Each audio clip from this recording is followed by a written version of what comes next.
Welcome to Canada's podcast. Hi, this is Celine Williams, hosting from Ontario for Canada's podcast. My guest today is Kristen Gale, the spirited force CEO and founder behind the 10 Spot Beauty Bars, an internationally acclaimed franchise chain with 45 and growing bustling bars across Canada and the US, which she started when she was just 24 years old, which, from the looks of it, Kristen, was about 3 years ago. So congratulations. Thank you. Thank you. No, it was a while ago. Yeah. Going on 20 years. Well, welcome to the show. Thank you so much for having me. I'm delighted to be here. I'm excited to chat with you. I love when I get to speak to women who have founded something that has grown that much, because we don't get to highlight that many women who are doing that despite them being out there in the world. Yeah. We're not as good about promoting ourselves. So yeah. With that in mind, I'm going to ask what was your journey to getting to, and recognizing that you started this when you were 24, but what was the journey to getting to the point, or the decision to getting to the point where you were like, think I'm going to start this beauty brand? Yeah. Start this. Yeah. So it's actually because I had been fired for the second time. So only being 24, and I think I had maybe like 3 or 4 jobs. So 2 out of the 3, one of the firings was actually an unpaid internship.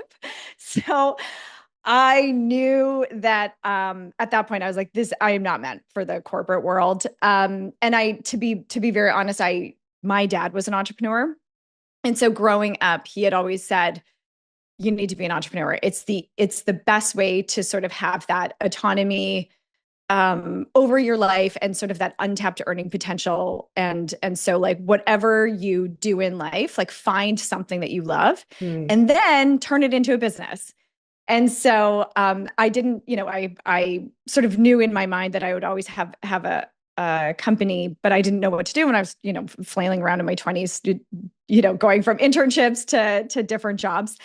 And so when that happened, I kind of realized I can either go and try to find another job that I'm probably not going to like, having all that control over, when you're going to eat your lunch, when you're going to, be at work, those sort of things that happen during, the workday, where it's like, oh, you should, even though you finished all your work, you should, stay later, because that's the culture at the time is to, go home at 7. I was like, I can't do this.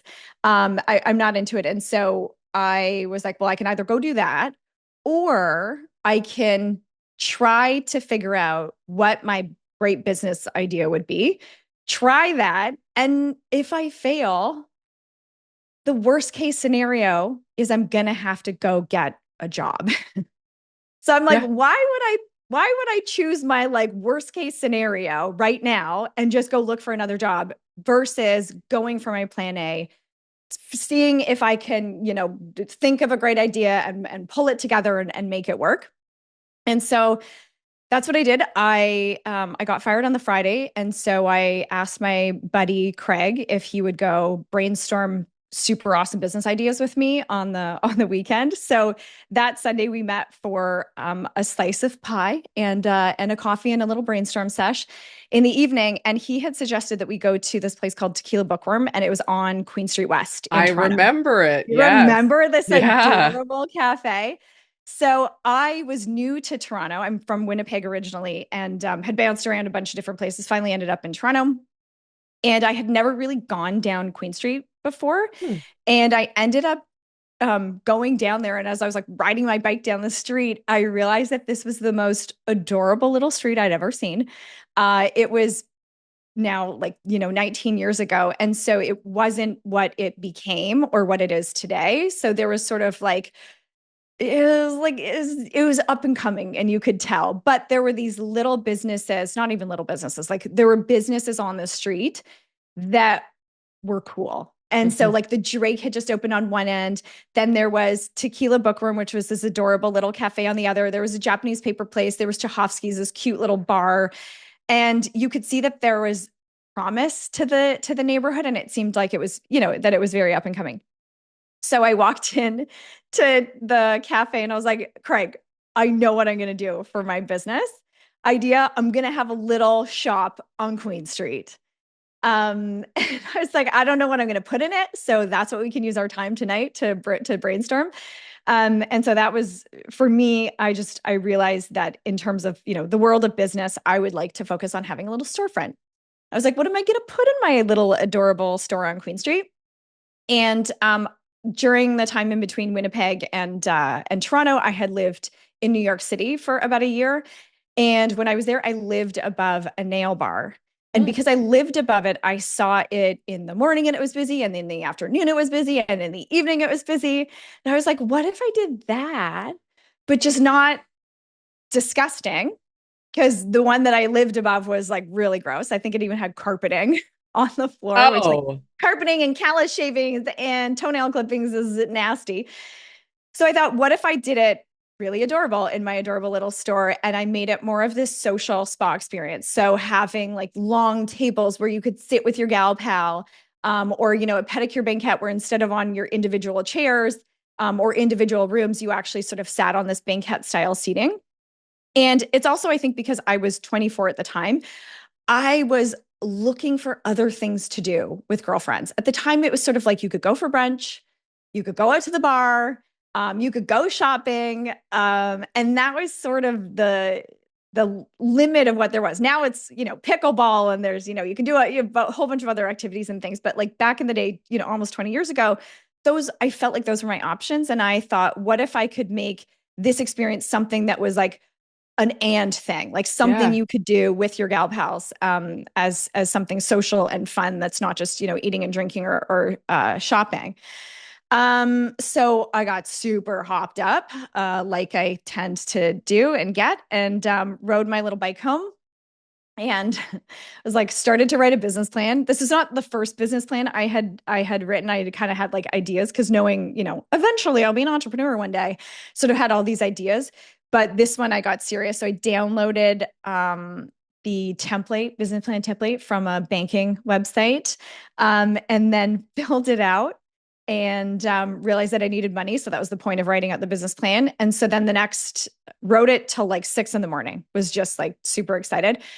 By this time, I had also been a graphic designer. So that's what I was working in. And I had gotten, I went to university, but then I also went to the International Academy of Design and Technology, if you remember that back in the day, and did a degree in graphic design. So I was very excited to be doing my branding. And so that night, in addition to writing out the business plan, I did the service menu mock-ups, and I registered my URL and made a logo. And actually the logo that we used for a long time was the logo that I made up that one night. Finally crashed, went to bed.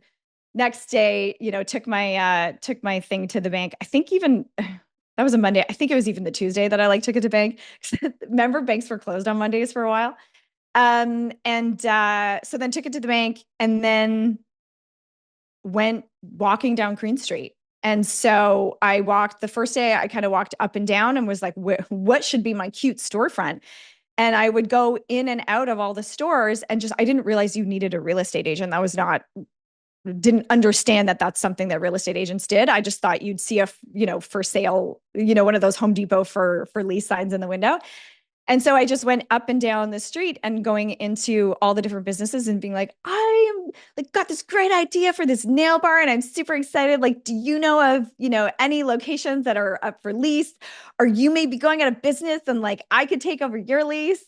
And got a lot of no's, got a lot of, sassy snapbacks of no, I'm not going out of business. And who are you? But eventually I did run into a woman that said that she knew of a place that was, moving, and that her landlords were the same. So anyway, ended up finding that place. So by the Wednesday, I had signed a lease for a 5-year lease. Realize now how bad of an idea that maybe could have gone, because I hadn't gotten the financing yet from the bank. And so I signed this 5-year lease with no money to really back it up yet. I ended up getting the loan. It all worked out well. I used the Canadian business loan. I forget what it's called, but it's the one that's set up for bricks and mortar entrepreneurship. And then a couple months later, we were open.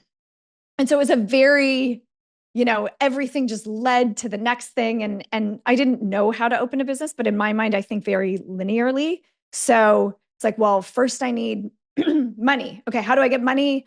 I write a business plan. All right. So I did that. And then I took it to the bank. Great. Right. Then I need a space. Let's go try to find a space. Great. Secured that. Done. Now I need to build out the space. Okay. Need to find a contractor. Who do I call?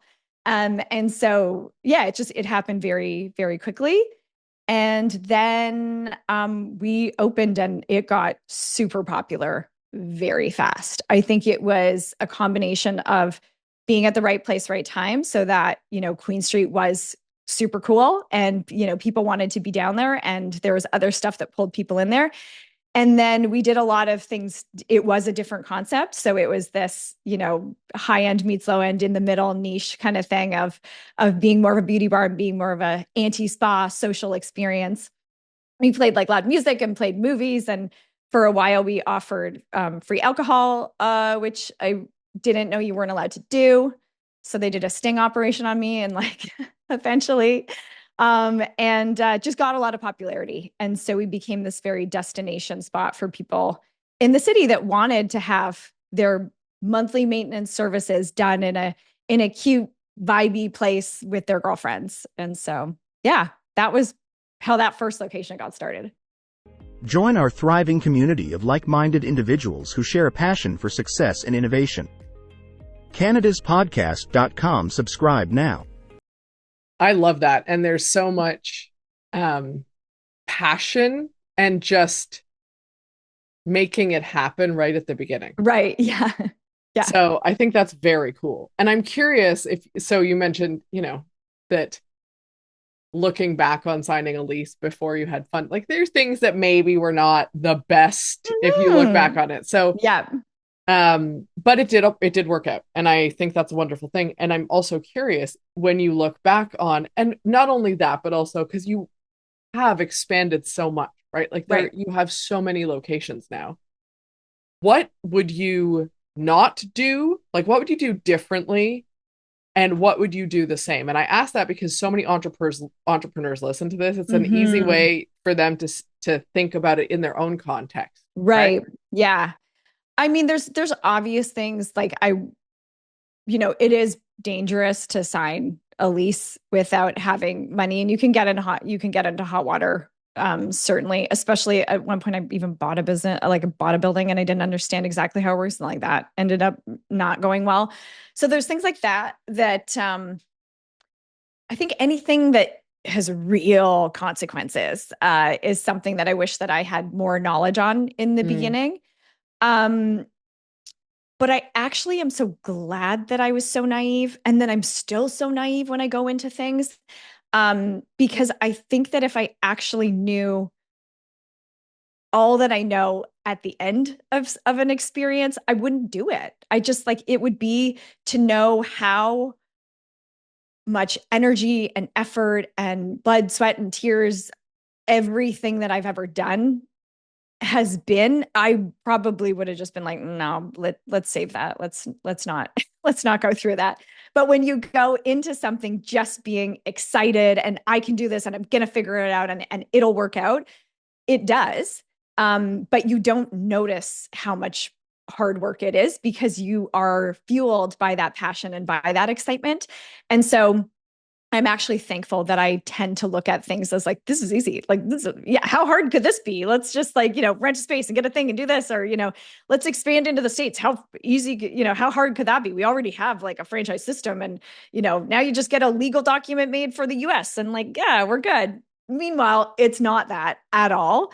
There's so much more that goes into every sort of level of growth and expansion that we've done. But I am thankful that I think everything's going to be easier than it is. I think it's going to be less time than it is. I think it's going to take less money than it does.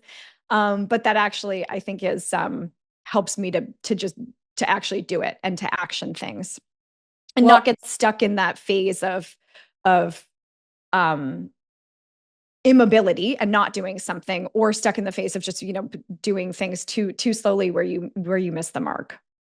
Well, that overthinking time is real, right? A lot of people get stuck in that. And I think it's it's a testament to the importance of optimism, right? Which is having that hope, and whether it comes from naivete or whatever it is, it doesn't matter. Having the hope that things are going to work out and taking the steps forward, and hopefully being grounded in enough reality that, you know, you're not caught completely unaware. And there's always moments where that's going to happen. But that's really the benefit, the upside of optimism, right? Is like, exactly. It's that, and I think it's like the optimism and the perspective where you can just choose what perspective you want to take, things that happened that didn't work out, because there's a whole world of stuff you don't know. Like there's no way I could have been prepared. There's ways I could have been prepared for some things.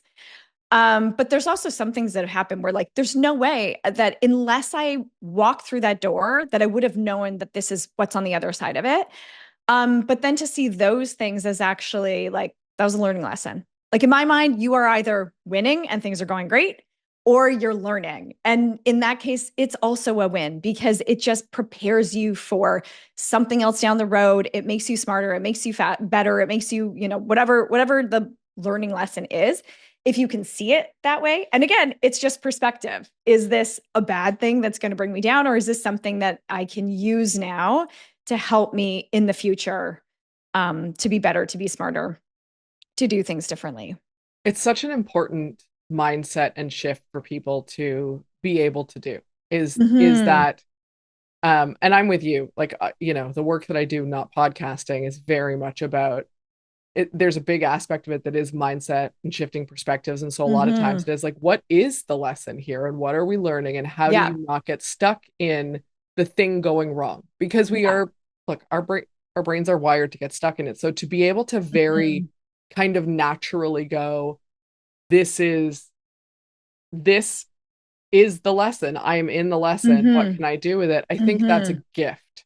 And it also shows, you know, the truth is that like you are successful because you are able to do that. And it's a wonderful testament to it. Yeah. By the way, that's not the only reason you're successful. That's not my, but that's a piece of it. I do think that is the base of it, is to be able to program your brain into thinking, and this is my full on thing. And it's like, everything happens for a reason. And not from the perspective of like, ooh, the universe and wooey. Like I'm that as well. But I think it's very logical, because if you think that everything is happening for beneficial reason, you will then suss out, why did this happen? Like, what can I take from this experience that didn't go the way that I thought it was going to go, or that I wanted it to go, but believe that it happened for a reason, so that I can find out, like, furrow through and be like, what was the lesson that I can take and learn that makes it beneficial for me? And then in addition to being able to have that perspective of like, this happened for a reason, so figure out the reason. It's also the opposite, is it leaves you in that victim mentality. So like, instead of believing that like this happened for a reason and I just need to find out why, and it'll be revealed later, who knows when I'll figure out why this happened. But I will find out later, because I know that it is for a reason. If you don't take that perspective, then it's just like, this happened to you and it's awful. And it leaves you be in this victim mentality. And that is the worst mentality, because it leaves you absolutely powerless. It leaves you like stripped of your, you know, power, and in this like zone of like, things happen to me and this is awful and I have no control.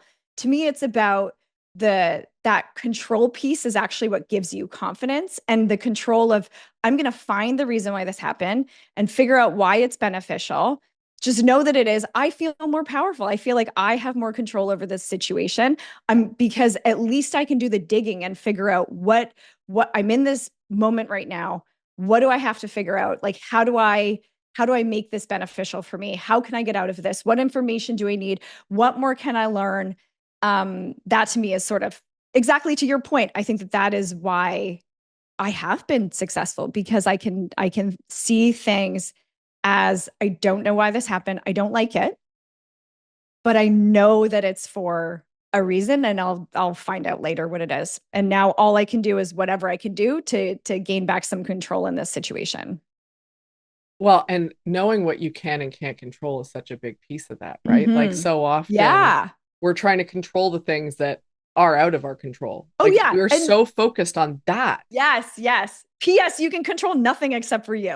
What Yeah. you think, what you feel, and your actions. Yep. Everything else is random chaos. Yep. That is absolutely out of your control. And you can influence things for Mhm. sure with your thinking, with your feelings, with your actions. But the ultimate outcome is like totally not up to you, which I actually also enjoy. I love that. Because it just means to me that, well, I have no idea why this happened, but I know it's for a beneficial reason and it's kind of out of my hands. I can only do what I can do, but I trust that it's going to be for a beneficial reason for me. Yeah. Yeah. Like mind games and mind programming, but like in the best way. Yep. Stay ahead of the game with our expert tips and strategies that will help your business thrive in a digital era. CanadasPodcast.com. Subscribe now. I'm curious, what's, beyond expanding further, Mhm. right? Yeah. The growing part of this. What, Yes. like, Taking what? over the world, the beauty world, not in a weird way, just like in a great beauty bar Yeah, way. I think that's a wonderful thing. What else what's next for you otherwise, or what's next for the 10 spot? Like, what else do you have coming up? So, yeah. So my whole thing, like every single thing that I do in life is to just love my life.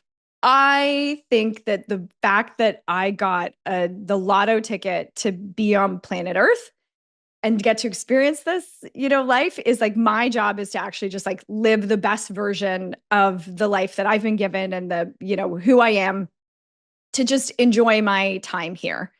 And I don't know how long I get to be here for. I don't know what's going to happen in the future, but like to me, that seizing the opportunity that is to be here. And so this is my fundamental belief that like I should be, striving to live my best life ever. I think everybody should strive to live their best life ever, and in a very branded, cutesy, 10 spotty, Kristen kind of way, is to live my life at a 10. And that's sort of, it's that striving for it. It's not a 10, like all, in a lot of ways. And it's not, it doesn't feel like a 10, every day, but it's that striving to look on the bright side, to pick the right perspective, and to sort, influence and control myself and my thinking and my feeling and my behavior. I think that, so that to me is sort of the basis of everything. When we started the 10 spot, or when we really got into like, why did this concept take off so well? Mm. And why is it so popular? Not only just from like the perspective of having our guests come and, that we've like see thousands of guests for the, making them feel put together and polished, but just like, why is this so successful in terms of attracting other women to want to open up their own 10 spots? And I think it comes down to that, people wanting to live their life at a 10. And the way that I've been able through the beauty bars specifically to influence that is when you feel like a 10, like when you feel put together and polished, and not like look like a 10, but just like feel inside that, you're like, you feel more confident, when you're, more, when my nails are done, I feel like it's, so cute and it looks so nice. Then it's really about building confidence, and just confident people do great things with their life. And for me, that's sort of been that driving mission. And I think the thing that really makes our franchise partners and our estheticians thrive as well, because it's not just painting nails, and it's not just, scrubbing calluses and waxing vajayjay. Like it's making somebody feel more confident about themselves, and confident people, kick ass and take names, and they do awesome stuff. When we got into the franchising, it was also about like, I think that, having that freedom and control over your life and your earning potential, and that it's really about, if you build something and you treat your guests amazing and you treat your staff amazing, like that makes you feel awesome. You are living an awesome life. And I think entrepreneurship is one of the best ways to live your life at a 10 and live your best life ever. And so that's sort of, one of those pieces. So that's really been the last 20 years is, making people feel like a 10 so that they can live their life at a 10, and through the beauty bars and through the entrepreneurship stuff. What I realized after going through a period myself where I was like living life at a minus 9, 10, like not good, is that I sort of had this period in my life where I had everything that you would like on paper want. Whereas like I had the kid, I had the husband, I had the house, I had this thriving business, and yet I was really not happy, and I was miserable, and I was making others in my life miserable. And I was like, well, what could I do to get out of this? Like, it's on me to get out of this. It's nobody else's life except for mine. And so I realized that there was a bunch of things that I was doing in my business to make it successful, and that I could actually just apply those same things to my personal life. And sort of that I realized that I have to take ultimate ownership and accountability for my existence. And I need to be the CEO of my life. And so that is what I did. I had to make some hard CEO calls in terms of what I wanted and who I wanted to be. And then I actually created a purpose and core values, the same thing that we did in our company. And then just got very strategic about the way that I was living my life. And then ended up, turning things around. And honest to God, I do feel like I live an absolute life at a 10. It's not every day. It's not all the time. But like in terms of my existence. You're human, right? I'm so very, there's fluctuations. Exactly. Yeah. And so then I realized that like, hey, this could be something that I can help others with as well. And so my latest project, and it does still fit in with my main mission of helping people live their lives at a 10, is just this very practical, like how to CEO the SH word out of your life. And so I teach a course now on exactly how to do that and how to live this life at a 10 that is filled with purpose and connection and fun and the feeling of winning. And a lot of actually what I teach is that mindset stuff, and is so there's like mindset stuff involved in the course, but then also the very practical things that you need, because it's in order to live a very profound life, you have to have very practical stuff that happens. Yeah. And so that's what I'm doing. So it's still full steam ahead in terms of just growing out the rest of Canada and having those entrepreneurship opportunities for women to own their own 10 spots, own their own beauty bars, and be that person in the community that's really making an impact for their guests and for their staff. And then on the personal side, just having launched this program where I help women just that women that want these full, busy, robust lives to go from feeling overwhelmed to really optimized. I love that. That's very exciting. Mm-hmm. That's oh my God, I'm like so hopped. I love it so much. Yeah. And it's also fun because starting a new thing, I'm like, ooh, get to do graphic design work again and like building a website. And oh yeah, it's been so fun. Yeah. I love that you're excited about that, because I will like the things that I hate doing the most is that I'm like, oh, I don't. So I love when people are so excited about the things that for so many of us are like, oh God, that's the thing I don't want to do. So I know. Well, there's so many things I don't like doing, and then I tend to not do them or avoid them, or, hire other people to do them for me. But we're all human, right? We all have the things. I know. Well, I love your story. Thank you for sharing so much of it. And for anyone who's listening, you can check out Kristen's website, which has information about the program she's talking about and learn more about her. Yeah. And if you're interested in the 10 spot too, franchising, there's a little link on there too. Yep. So xkristen.com, you can start there and find everything out. And that will be in the show notes, of course. Thank you. Awesome. Thank you so much for taking the time to chat with me today. It was really lovely. Thank you. I love talking about nothing more than everything that we just talked about. So this has been a real pleasure of my day. Thank you. Perfect. Absolutely. And thank you for listening to Can's podcast. Like, comment, and subscribe to all our channels to get the latest podcasts from entrepreneurs across Canada.